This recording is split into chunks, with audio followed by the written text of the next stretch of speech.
que Dieu nous revête pour nos familles et ainsi de suite. Et un des sujets que je n'ai jamais abordé en assemblée, puis pourquoi je l'amène? Parce que moi, je vais aller plus haut là-dedans aussi, puis je vais emmener l'Église aussi plus haut là-dedans, le jeûne et la prière. Parce qu'avec ça, on peut changer le cours de la vie, vous savez. C'est pas à rien, là. Déjà, on sait que la prière, c'est quelque chose, mais le jeûne accompagné de prière, c'est comme multiplié, hein? C'est comme vraiment puissant. On voit dans les Écritures plein d'exemples de ces choses-là. On voit dans les Écritures que même Dieu peut changer d'idée. OK? Parce que, pas qu'il ne change pas d'idée jamais, il sait qu'il va changer d'idée, mais il veut voir l'homme, comment il va réagir par rapport, parce que Dieu c'est tout, okay? Il n'y a pas besoin d'attendre notre chose, mais il veut quand même. Puis quand on prie, c'est pas pour Dieu qu'on prie. Ouais, il faut bien le comprendre, ça. Hein? Oh, il n'est pas en peine. Il n'est pas en peine, c'est pour nous qu'on prie. C'est pour notre nation. C'est pour nos problèmes à nous. Et puis c'est un peu, ça fait partie pour moi comme des supplications. Dans les prières, c'est un peu comme les supplications. Ou même, ce qu'on va voir aujourd'hui, la repentance. On va voir que ça fait partie de ces choses-là. Et j'ai vraiment aimé, aujourd'hui c'est juste la première de deux. La semaine prochaine, ça va être vraiment le bon côté de tout ça. Aujourd'hui, on va voir un peu le mauvais côté, mais on va voir le bon et le mauvais aujourd'hui. Mais la semaine prochaine, vraiment, ne manquez pas ça, parce que ça va être la conclusion de ce message-là. Et je veux vraiment que, puis aujourd'hui, je vais vous laisser un devoir, ce devoir-là de lecture. Parce qu'il y a un passage dans Ésaïe 58 qu'il faut lire absolument pour comprendre c'est quoi le vrai jeûne. Et aujourd'hui, ben, on va juste prier avant et on va y aller tout de suite après. Seigneur, on se remet devant toi aujourd'hui parce que tu es celui qui nous dirige. Tu es celui qui nous conduit dans toutes tes voies à toi, Seigneur. Et on a besoin d'être transformé à ton image. Et par cette étude, j'espère, et vraiment selon ce que je lis, que ça va produire quelque chose de nouveau ici à Victoriaville. Ça va produire quelque chose de nouveau ici dans cette Église. Ça va produire quelque chose de nouveau ici dans nos propres vies, afin qu'on puisse vraiment rentrer dans cette intimité-là avec toi, Seigneur. Parce que tu nous le demandes. Et oui, par obéissance, mais en même temps, parce que c'est nécessaire pour nous de le faire. Alors, Seigneur, bénis ta parole ce matin. Et bénis les gens qui ne sont pas là, mais qui vont le voir aussi sur la vidéo, Seigneur Dieu. Bénis-les. Et qu'ensemble, on puisse aller plus loin avec toi. Qu'on puisse comprendre les choses et avoir un cœur transformé. Et qu'on puisse transformer aussi cette nation dans le nom de Christ. Amen. Amen. Le jeûne et la prière. On peut aller sans l'autre. On peut faire un jeûne sans la prière. On appelle ça un régime. On appelle ça un régime. On peut faire la prière sans le jeûne. Ça, c'est bien aussi. On peut prier. Et puis, Jésus nous encourage fortement à prier. Mais un jeûne sans prière, c'est pas un jeûne. OK? On appelle ça un régime, comme j'ai dit. C'est quelque chose qui peut être bon pour la santé. C'est correct aussi, là. Ma femme, elle jeûne régulièrement. Je jeûne régulièrement. Il y en a d'autres ici qui jeûnent régulièrement dans ce sens-là, régime. Mais de jeûner et prier, c'est également quelque chose qu'on doit faire. C'est quand on jeûne, on remplace ce temps-là par la prière et ce temps-là dans notre communion avec Dieu. Hein? C'est pas juste on se prive de quelque chose, mais on remplace également pour faire des choses. On peut même remplacer notre repas pour le donner également à quelqu'un d'autre. Hein? Ça peut être même financier, ça peut être toutes ces choses-là. Et puis on va le voir. Je ne pourrais pas enseigner tout le concept de la Bible sur le jeûne, mais je vais enseigner au moins l'essentiel pour nous ici. Et puis, on va voir premièrement ce que Jésus dit à ses disciples. ou ses disciples, qu'est-ce qu'ils demandent, ils posent la question à Jésus. Dans Marc 2, 18 à 20, les disciples de Jean et les pharisiens jeûnaient. Déjà, on voit que c'est une habitude, hein? Ça fait partie de la culture de jeûner, et les religieux surtout. Ici, il dit que les disciples de Jean et les pharisiens jeûnaient. Il est en train de le faire, là. Ils vinrent dire à Jésus, pourquoi les disciples de Jean et ceux des pharisiens jeûnent-ils, tandis que tes disciples ne jeûnent point? Ils va remarquer ça, eux autres. Jésus leur répondit, les amis de l'époux peuvent-ils jeûner pendant que l'époux est avec eux? Aussi longtemps qu'ils ont avec eux l'époux, ils ne peuvent jeûner. Le jour viendra où l'époux leur sera enlevé, et alors ils jeûneront en ce jour-là. On voit là que c'est vraiment quelque chose de temporaire. Jésus était là, et c'est pas le temps de s'attrister quand l'époux est là. Parce qu'un jeûne, on va voir aussi dans d'autres passages, que c'est aussi une tristesse de jeûner. C'est quelque chose qu'on s'humilie et ainsi de suite. C'est le même passage, mais vu dans deux autres évangiles, dans les deux autres évangiles synoptiques. Luc 5, 33, ils leur dirent, les disciples de Jean, comme ceux des pharisiens, jeûnent fréquemment et font des prières. Hein, c'est les deux. Tandis que les tiens mangent et boivent. Donc, comme j'ai dit dans l'introduction, le jeûne vient aussi accompagné de prières. Pourtant, c'est le même passage, mais dans un autre évangile. Dans un autre évangile, dans Matthieu 9, 15, Jésus leur répondit, les amis de l'époux peuvent-ils s'affliger? Hein, le mot jeûner est remplacé ici par s'affliger pendant que l'époux est avec eux. Le jour viendra où l'époux leur sera enlevé, alors ils jeûneront. Affliger, attristé, dans le français courant ou dans le second 21, ils mettent le mot attristé au lieu d'affliger. Je sais que beaucoup de gens vont prendre ces passages-là pour dire on va se flageller, hein, on va même, il y en a qui font ça, on n'a pas besoin de faire ça. Mais juste le fait de s'humilier, juste de dire non, pourquoi je jeûne? Il y a différentes raisons pourquoi on va jeûner, on va voir ces différentes choses-là, mais souvent on jeûne parce que Dieu met un jugement. Si ça ne nous attriste pas, c'est quelque chose, c'est qu'on n'est pas dans la bonne chose. Si il met un jugement sur la ville, par exemple, et ainsi de suite, puis on n'est pas attristé, c'est quelque chose aussi. Mais Jésus dit une chose aussi, de ne pas s'attrister. Dans Matthieu 6, 5 à 6. Lorsque vous priez, ne soyez pas comme les hypocrites qui aiment à prier debout dans les synagogues au coin des rues pour être vus des hommes. Je vous le dis, ils reçoivent leur récompense. Ah non, j'ai passé un passage. Hein? OK, je vais lire le Matthieu 6, 16 à 18. Lorsque vous jeûnez, ne prenez pas un air triste. Hein? Parce que quand tu jeûnes, c'est la coutume, comme les hypocrites qui se rendent le visage tout défaite pour montrer aux hommes qu'ils jeûnent. Je vous le dis en vérité, une deuxième chose, c'est qu'ils reçoivent leur récompense.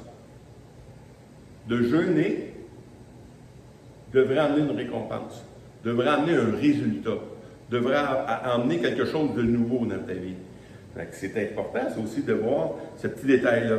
Mais quand tu jeûnes, parfume ta tête, lave ton visage, afin de ne pas montrer aux hommes que tu jeûnes, mais à ton Père qui est dans les cieux, le lieu secret, ton Père qui voit dans le secret te le rendra. J'aime mieux avoir une récompense. C'est quoi les cadeaux, Sylvain? Les cadeaux, écoute, je ne peux pas te le dire, c'est des cadeaux. Okay? C'est des surprises. Mais quand tu dis, tu ne sais pas, c'est en partie vrai et faux. Parce qu'on sait c'est quoi les cadeaux. C'est sacrificiel de jeûner. Oui. Non pas que ça rajoute pas que ce soit au sacrifice de Christ. Non, ça compte pas le salut. Il y a un prix à payer. C'est comme aimer, il y a un prix à payer. Mais jeûner, là, ça nous amène à quitter quelque chose, une mauvaise habitude ou quelque chose, il y a un prix à payer. C'est ça. Et Jésus dit souvent, il n'y a personne qui va avoir quitté le royaume de Dieu, que ces choses-là ne se recevra. Donc, il va y avoir une récompense. Qu'est-ce qu'on va avoir? On ne le quitte pas vraiment. La victoire. On l'abandonne temporairement, mais on va retrouver quelque chose d'encore meilleur. C'est ça le jeûne, c'est ça, c'est les récompenses, ainsi de suite.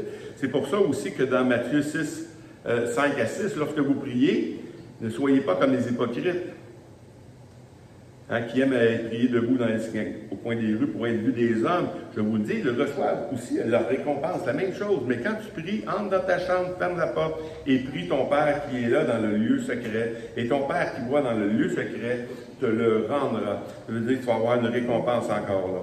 La même chose, autant le jeûne que la prière. Fait que c'est important de comprendre ces choses-là. On ne le fait pas pour avoir des récompenses. On le fait pour changer des situations dans nos vies. Soit dans nos vies personnelles, soit dans l'éternité aussi. Si on jeûne pour l'éternité, il y a quelque chose qui va changer. Si on n'a pas de fardeau, on va le voir ça la semaine prochaine aussi, parce qu'on va y aller. Parce que le jeûne change aussi notre attitude, change notre manière de voir les choses. Si je n'ai pas de compassion pour ceux qui périssent, en jeûnant, Dieu va te donner une compassion pour ceux qui jeûnent, pour ceux qui périssent, ainsi de suite. Et puis, Dieu va changer nos vies par rapport à ça. Dans Acte 9, 8 à 9, on voit que le jeûne commence à faire des choses, puis on le voit ici, on va le voir ici dans le côté de repentance. Saul se releva de terre, et quoique ses yeux fussent ouverts, il ne voyait rien, il ne voyait rien. On le prit par la main et on le conduisit à Damas. Il restait 3 jours sans boire. Il ne mangea ni ne but. Il est arrivé quelque chose. Saul, Paul, qui est en train de persécuter l'Église. OK? Il arrive là, le Seigneur il apparaît d'un beam de lumière, tellement qu'il est tombé aveugle. OK? Il ne voyait plus rien. Et puis, Paul, son attitude, c'était quoi? Paul, son attitude, c'était de persécuter ceux qui croient en Jésus. OK? Il parlait contre. Quand il est tombé aveugle, quand il a rencontré le Seigneur Jésus, ça a fait quelque chose, un changement. Et puis, c'est bien que s'il est contre Dieu, il risque de mourir. Fait qu'il a décidé de jeûner. C'est l'attitude qu'on doit prendre. S'il arrive quelque chose dans nos vies, qu'on ne sait pas qu'est-ce qui se passe, prenez le temps de jeûner, de voir ces choses-là. Paul, il a commencé à jeûner, il n'a pas mangé pendant ce temps-là. Il aurait pu manger pareil, et dire, écoute, la veille de finir, ma c'est ses yeux qui m'en rappellent. C'est ça. Mais le fait qu'il ne mange pas et qu'il ne boit pas démontre que si je jeûne, parce qu'on va le voir dans l'Ancien Testament, si je jeûne, ça se peut que Dieu change d'idée par rapport à moi. Okay? Et puis, on voit ici que non seulement Paul a jeûné, mais ça l'a amené, la première chose que ça a amené dans sa vie, c'est une guérison. Wow! Le jeûne a amené une guérison dans sa vie. On va le voir plus tard, mais là, on va le voir dans Acte 9, 17 à 20. Ananias sortit, lorsqu'il fut arrivé dans la maison, il l'imposa les mains en disant, « Saul, mon frère, le Seigneur Jésus qui t'est apparu sur le chemin de lequel tu venais, m'a envoyé pour que tu recouvres la vue, premièrement, pour que tu sois guéri et que tu sois rempli du Saint-Esprit. » Wow! Le jeûne a produit non seulement une guérison physique, mais une guérison complète de son être. Ça l'a changé complètement sa vie. Hein? Et le restant, il dit, au même instant, il tomba de ses yeux comme des écailles. Il recouvrait la vue. Il se leva, il fut baptisé. Être rempli du Saint-Esprit, ça a changé sa vie complètement. Il a été baptisé là. Et après qu'il eut pris de la nourriture, les forces lui revinrent. Saul resta quelques jours avec les disciples qui étaient à Damas. Et une troisième chose que ça a fait, ça lui a donné une nouvelle manière de vivre. Et aussitôt, il prêcha dans les synagogues que Jésus est le Fils de Dieu. La conversion, il n'y a pas de salut sans conversion. Il n'y a pas de salut sans repentance. Il n'y a pas de salut sans que ton attitude change. Quand même, tu dis que tu es un chrétien, si ta vie n'a pas changé. Paul, sa vie, c'était, je vais parler contre le nom de Jésus-Christ. Et tous ceux qui vont parler de Jésus-Christ, je vais les mettre en prison.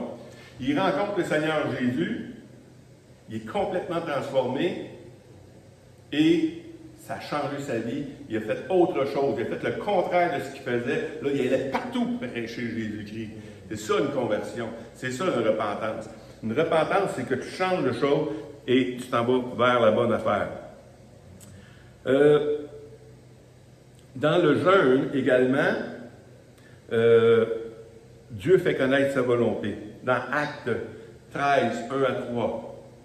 Il avait dans l'église d'Antioche des prophètes et des docteurs. Hein, déjà, on voit que dans l'église du Nouveau Testament, il n'y a pas juste des pasteurs et des évangélistes. Il y a aussi des prophètes et des docteurs. Barnabas, Siméon appelé Niger, Lucius de Cyrène, Manahen, qui avait été élevé avec Hérode le tétrarque et Saul. Pendant qu'il servait le Seigneur et dans le ministère, et qu'il jeûnait, pendant qu'il jeûnait, il est arrivé quelque chose.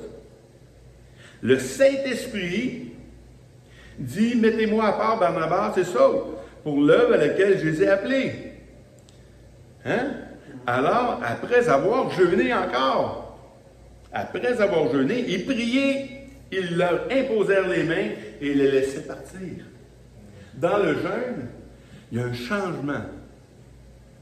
Il y a un changement, puis Dieu fait connaître sa volonté, puis il fait dire, moi je veux que ça se passe de même. Est-ce que Dieu aurait pu agir autrement? Certainement. Mais pendant qu'il jeûnait, pourquoi il jeûnait? Pour connaître la volonté de Dieu, pour savoir qu'est-ce qu'on va faire dans la suite des choses, Seigneur. Là. Parce que jusqu'à maintenant, on sait, on connaît le passé, on connaît le présent, mais le futur, on ne le connaît pas, puis on veut le savoir. Fait qu'on va jeûner pour connaître ta volonté. Puis Dieu a fait connaître sa volonté non seulement pour l'Église, mais pour que l'Évangile puisse se répandre complètement. Il a dit, mettez-moi à part ces deux hommes-là pour l'œuvre à laquelle il les a appelés. Oui, mais on va faire quoi? On va jeûner encore. On va savoir c'est quoi on va faire. Et puis, et c'est ainsi de suite. Fait que Dieu se fait connaître sa volonté par rapport au jeûne. Dans 2 Chroniques 7, 13 à 15. Moi, là, un jeûne, là, moi, ça me fait penser à ça. OK? Il ne parle pas du jeûne spécifiquement. Mais pour moi, un jeûne, c'est ça. OK?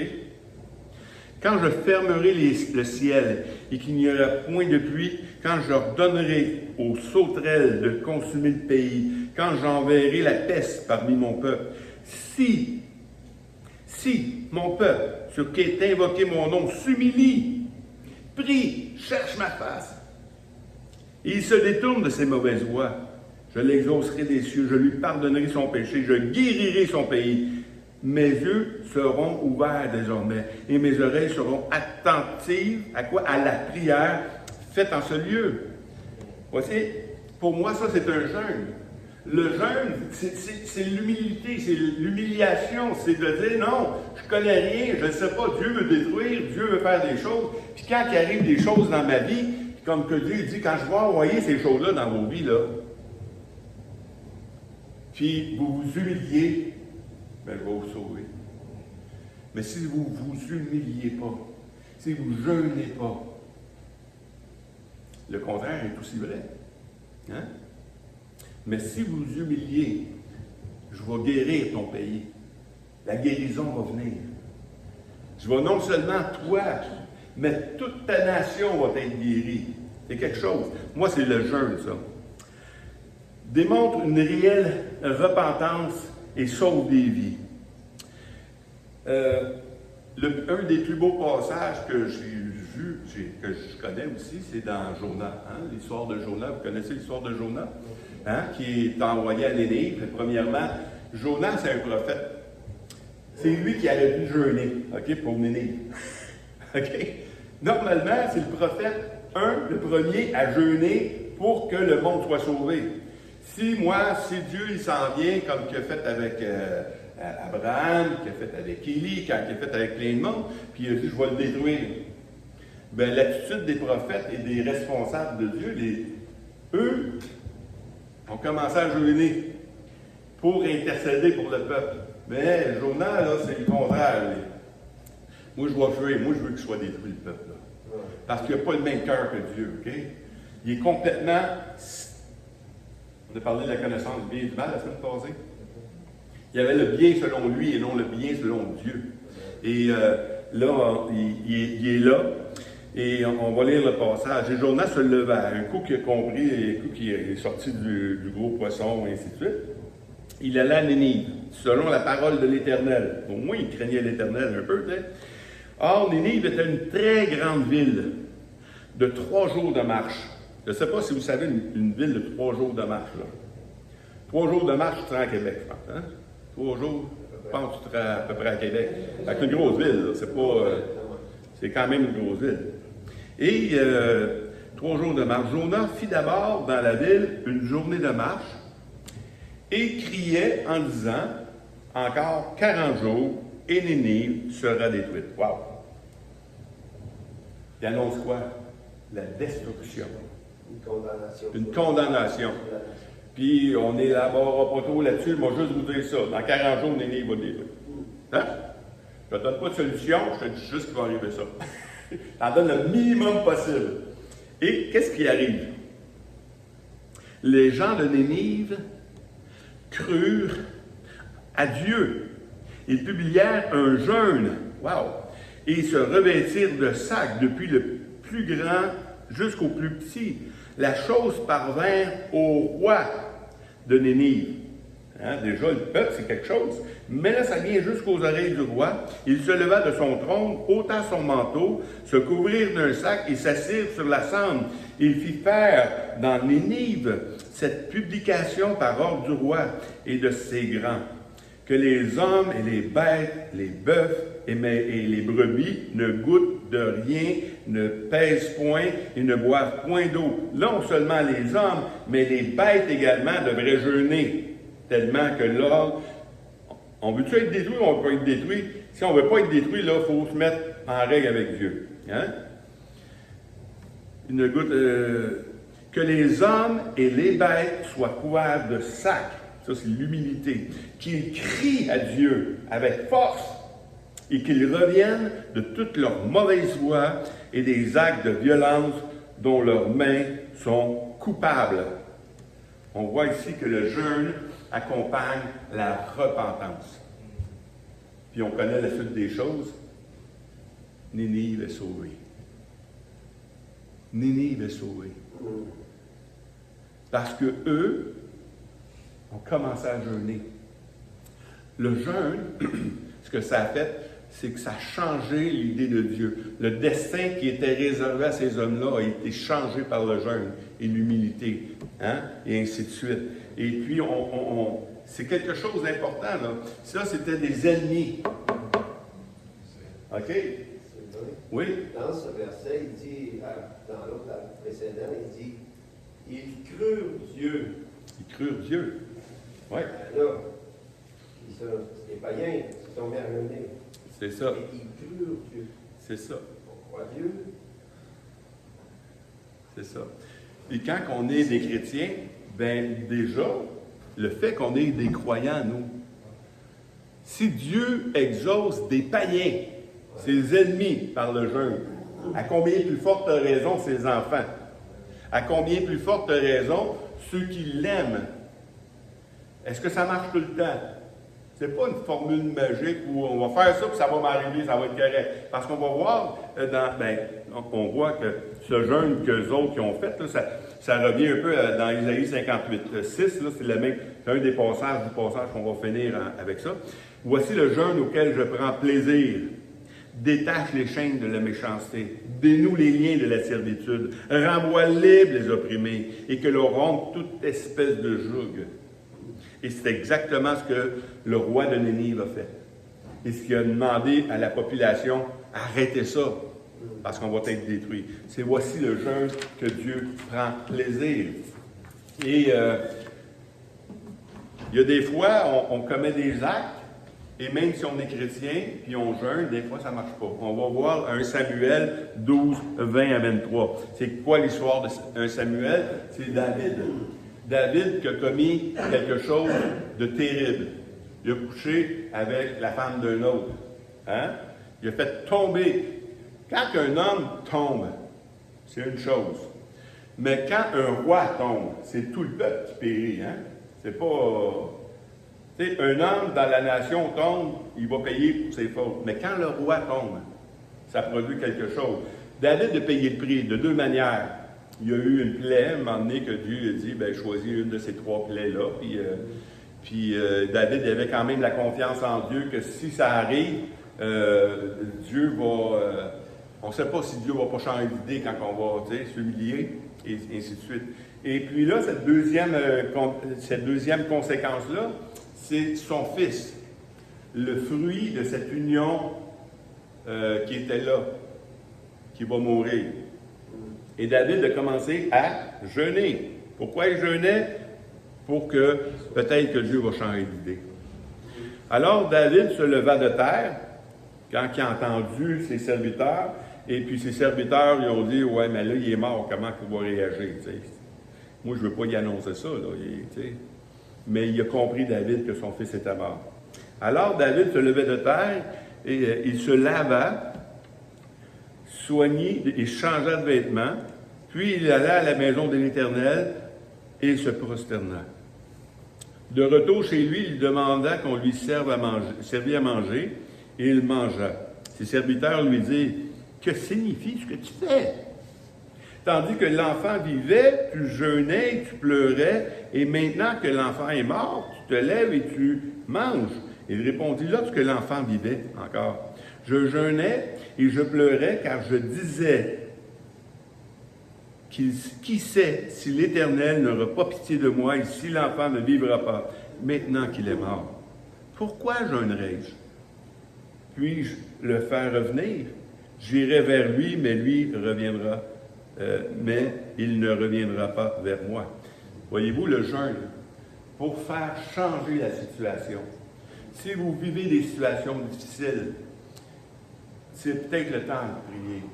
Si vous vivez des choses dures, c'est peut-être le temps de se mettre à genoux et de s'humilier devant Dieu. Mais des fois, on voit que Néné, c'était l'ennemi, ils ont été répondus. On voit ici que David, c'était l'homme selon le cœur de Dieu. Mais ça n'a pas fonctionné, soit-là. Parce que la condamnation de Dieu était arrêtée. Un point, c'est tout. Tu avais une responsabilité plus grande que les autres, en plus. Fait que, on voit ces choses-là. Une autre fois, une autre dernière chose négative, on voit dans Jérémie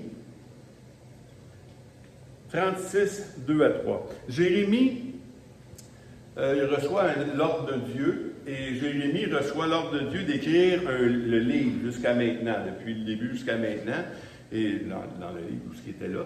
Et puis, de dire au peuple, voici ce qui va arriver. OK? Et puis, il fait venir celui qui écrit son script, qui vient écrire les choses. Et puis, même Samuel dit, non, va le lire toi, va au temple, va le lire au peuple. Et le peuple, quand il a lu l'histoire au peuple, le peuple était troublé, là. Parce que si on ne se repent pas, puis là, il a publié un jeûne. Ensuite, pendant qu'il disait ça, il y avait des responsables qui étaient là. Les responsables, ils disaient, viens nous le lire. Puis ces responsables-là, ils ont été troublés aussi. Fait que déjà, le peuple, un peu comme les livres, le journal il a publié, le peuple était... Ensuite, c'est le roi. Mais ces responsables-là, ils vont voir le roi après ça pour lui dire, écoute, si tu ne te repens pas, Israël va être détruit. Et puis, on va lire un peu cette histoire-là. C'est pour ça que je vous le dis un peu d'abord. Jérémie 36, 23. Prends un livre et tu écriras toutes les paroles que je t'ai dites sur Israël et sur Juda et sur toutes les nations. Depuis le jour où je t'en ai parlé, au temps de Josias, jusqu'à ce jour. Quand la maison de Juda entendra tout le mal que je pense lui faire, peut-être reviendra-t-il chacun de leur mauvaise voie, alors je pardonnerai leur iniquité et leur péché. On voit le cœur de Dieu, là. On voit le cœur de Dieu, je vais les avertir. Peut-être que s'ils entendent ça, écoute, c'est mon peuple, là. C'est pas Néné, c'est pas n'importe qui, là. C'est mon peuple. Fait que s'ils entendent ça, peut-être qu'ils vont se repentir. Puis je vais revenir devant la décision. Dans Jérémie 36, 9 à 10, La 5e année de Joachim, fils de Josias, roi de Juda, le 9e mois, on publia un jeûne de l'Éternel pour tout le peuple de Jérusalem et pour tout le peuple venu des villes de Juda et de Jérusalem. Et Baruch, le Baruch, c'est le serviteur de Samuel, celui qui a écrit, lut dans le livre les paroles de Jérémie aux oreilles de tout le peuple et dans la maison de l'Éternel. Il y avait tout le monde là et les responsables également. Le roi n'était pas là. Et c'est là que les responsables ont dit, viens le lire à nous autres ici, on veut entendre tout comme il faut. Là. Parce ça passe par le roi. Parce que nous, on ne peut pas publier un jeûne de même sans passer par le roi. Il faut que ça passe par le roi. Et puis, là, ils s'en vont y expliquer ça. Et ce que la parole disait, c'est que cette parole est un appel à la repentance. Si le peuple se repent, le roi de Babylone, Nabuchodonosor, ne viendra pas détruire le pays. On connaît l'histoire, hein? Nabuchodonosor, c'est quoi qu'il a fait? Il a tout détruit. Mais si au départ, le roi qui était là aurait jeûné et prié, la parole de Dieu nous dit que Nabuchodonosor n'aurait pas détruit. Ça aurait changé tout le cours de l'histoire. C'est au roi qui devait lire la parole et proclamer le jeûne. Dans Jérémie 36, 24, le roi et tous ses serviteurs entendirent toutes ces paroles, ne furent point effrayés et ne déchirèrent point leurs vêtements. Ils n'ont pas déchiré leurs vêtements. À chaque fois que, comment il s'appelle, Baruch, à chaque fois que Baruch lisait 2-3 pages, le roi prenait son canif, coupait et il alimentait le feu avec ces paroles-là. Non seulement ils n'ont pas déchiré leurs vêtements, mais ils ont déchiré la parole de Dieu. Ils ont mis ça dans le feu. Au lieu de se repentir, ils ont méprisé la parole de Dieu. Et le malheur est arrivé. Et Babylone a pris le contrôle. Parce qu'ils n'ont pas proclamé le jeûne, ils ne se sont pas humiliés. Même si le peuple s'est humilié, le roi ne s'est pas humilié. Aujourd'hui, qu'est-ce qu'on peut sortir de là pour l'Église? Bien, si l'Église ne prenne pas leurs responsabilités, quand même le monde se repent. Si l'Église ne prenne pas leurs responsabilités et ne proclame pas qu'il y a un jugement qui s'en vient. Si l'Église n'est pas en train de dire aux gens, si tu ne te repens pas, tu vas mourir. C'est l'Église qui est coupable, je vous le dis. Mais on doit jeûner. Parce que pour faire des choses comme ça, ça prend une repentance de l'Église, premièrement. Vous savez qu'au Québec, là, puis je ne sais pas si c'est partout de même dans le monde, mais va dans les églises, là, tout le monde au Québec va te dire qu'au Québec, on a quelque chose de spécial qui empêche les gens de venir à la connaissance de Christ. Hein? Cette puissance-là, c'est une puissance démoniaque. OK? Puis on n'a pas à lutter contre la chair et le sang, hein, mais contre ces principautés-là. Fait que si on jeûne, on peut changer de l'atmosphère des choses. Hein? Quand on va évangéliser, on le voit même rapidement. C'était hier ou avant-hier, je me souviens plus. Avant-hier, je savais qu'Hélène, on était à Saint-Hyacinthe. Et puis là, les gens, ça n'arrive pas souvent, mais les gens avaient peur de moi. Hein? Un peu comme Jean. Quand Jean vient avec moi, les gens ont peur de lui. Je ne sais pas pourquoi, hein? Mais là, c'est pas normal, les gens n'ont pas peur de... L'habitude, ils n'ont pas peur de moi. Mais là, les gens avaient peur. Ils avaient peur. Ils disaient, écoute, je ne peux pas faire confiance, je ne te connais pas, puis tu sais, tu as donné de l'argent et tout ça. Puis j'ai compris que c'était spirituel. Je n'ai pas eu le temps de jeûner. J'ai quand même eu le temps de prier. J'ai chassé les choses dans l'esprit, puis tout de suite après ça, ça a brisé l'atmosphère. Ça a changé. Le monde m'accueillait, le monde était confiant. Le monde, tu sais, parce que j'ai remplacé les choses dans le monde spirituel. Puis là, je l'ai fait juste avec la prière. Imaginez avec le jeûne comment on peut changer les choses. On va voir davantage la semaine prochaine, mais on va préparer déjà pour la semaine prochaine dans Ésaïe 58. Et non seulement on va le lire aujourd'hui, mais j'aimerais qu'on le lise cette semaine, chacun de vous personnellement, pour voir c'est quoi un vrai jeûne. Parce que tout le passage d'Ésaïe 58, c'est ça. Hein? On voit que le jeûne. Ésaïe 58, 1, on ne l'a pas dans le chaud, mais on l'a ici. On est prêt? Tout le monde, ceux qui l'ont, ils l'ont. Crie à plein gosier, ne te retiens pas. Élève ta voix comme une trompette et annonce à mon peuple ses iniquités. Wow. À la maison de Jacob, ses péchés.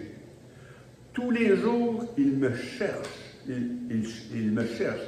Ils veulent connaître mes voies comme une nation qui aurait pratiqué la justice. Ils n'auraient pas abandonné la loi de son Dieu et me demandent des arrêts de justice. Ils désirent l'approche de Dieu. Que nous sert de jeûner si tu ne le vois pas? De mortifier notre âme si tu n'y as point égard? Voici le jour de votre jeûne. Vous vous livrez à vos penchants, vous traitez durement tous vos mercenaires. Voici, vous jeûnez pour disputer et vous querellez pour frapper méchamment du poing. Vous ne jeûnez pas comme le veut ce jour pour que votre voix soit entendue en haut. Pourquoi qu'on jeûne ici? Pour que notre voix soit entendue en haut. Parce que la parole de Dieu dit que ce sont vos péchés qui mettent une séparation entre vous et le peuple. Et si l'Église ne fait pas sa fonction de première, de proclamer aux gens, on est coupable. Donc, il faut faire attention à ces choses-là. Verset 5. En ce jour-là, le jeûne auquel je prends plaisir, un jour où l'homme humilie son âme, courber la tête comme au joug, un joug, et se couche sur le sac et la cendre, comme les livres. Est-ce là ce que vous appelez un jeûne, un jour agréable à l'Éternel? Voici le jeûne auquel je prends plaisir. Détache les chaînes de la méchanceté, dénoue les liens de la servitude, renvoie-les des opprimés et que l'on rompe toute espèce de joug. Partage ton pain avec celui qui a faim et fais entrer dans ta maison le malheureux sans asile. Si tu vois un homme nu, couvre-le et ne te détourne pas de ton semblable. Alors, ta lumière poindra comme l'aurore et ta guérison germera promptement. Ta guérison germera promptement, rapidement. Ta justice marchera devant toi et la gloire de l'Éternel t'accompagnera. Wow! Alors, tu appelleras et l'Éternel te répondra. Tu crieras et il te dira, me voici.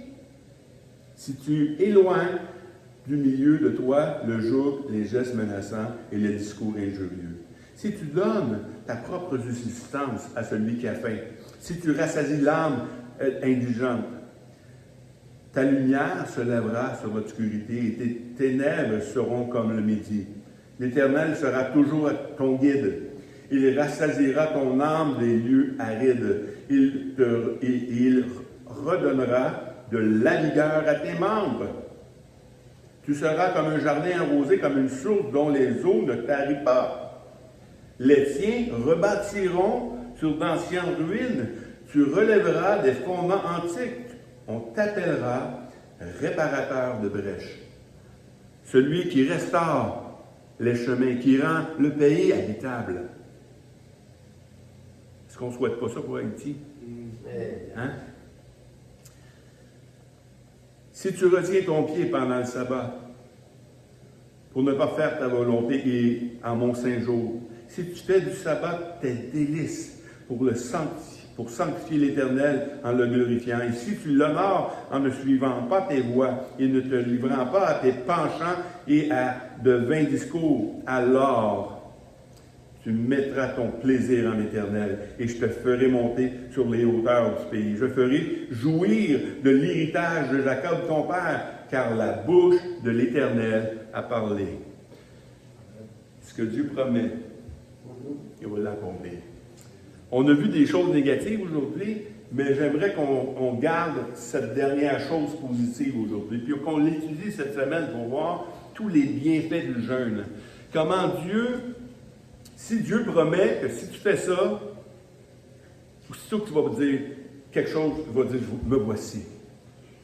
Il va répondre à nos requêtes. Il va être là. C'est sa promesse. Mais le jeûne produit ça. On va voir dans les prochains jours comment jeûner, la semaine prochaine. On va voir comment jeûner. On jeûne-tu une journée, un repas, 3 jours, 40 jours? Il y a eu des jeûnes de différents jours dans la Bible. Hein? Et puis, c'est pas la longueur du jeûne qui fait la différence. C'est l'humilité. Et on va voir également que le jeûne peut guérir la semaine prochaine. C'est important, ça.